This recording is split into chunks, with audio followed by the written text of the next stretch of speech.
उस आवाज को बुलंद करने का काम इस प्रदेश में, पूरे प्रदेश में करे जा रहे हैं। और उसमें हम सब बढ़ चढ़ कर हमारा शहर और जिला कांग्रेस कमेटी साथ में संगठन का काम को करेगा और आम आदमी के जो जनहित के काम है उसको किया जाएगा।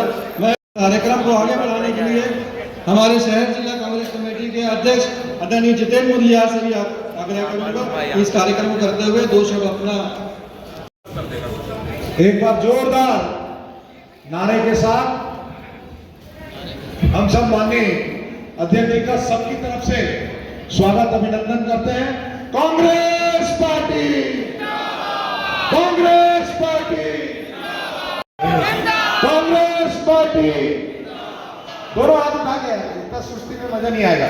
कांग्रेस पार्टी, सोनिया गांधी, राहुल गांधी, संघर्ष करो,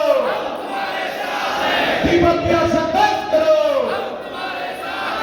मैं मंच पर सक्रिय का माननीय सोनिया गांधी जी का, आदरणीय खड़गे साहब का, आदरणीय प्रियंका जी का, आदरणीय केसी वेणुगोपाल साहब का और हम सबके प्रदेश के नेता आदरणीय दीपक बैद जी का, डॉक्टर चरणदास महंत जी का, आदरणीय भूपेश बघेल जी का, टीएस सिंहदेव साहब का मैं धन्यवाद ज्ञापित करता हूं।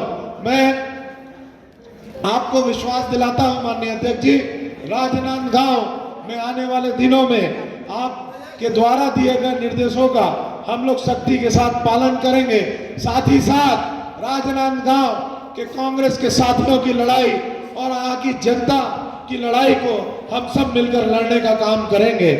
जिस तरह से कांग्रेस पार्टी ने और माननीय अध्यक्ष जी ने हम पर विश्वास जिताया है, उस विश्वास पर हम सब मिलकर खरा उतरने का काम करेंगे।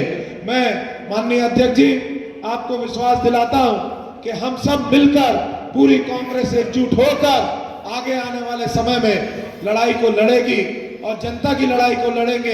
विचारधारा से नौजवानों को जोड़ने का काम हम लोग करेंगे। माननीय अध्यक्ष जी आपने अवसर दिया, आदरणीय खड़गे साहब ने अवसर दिया, उस पे आपके भरोसे पे हम सब खरा उतरने का काम करेंगे।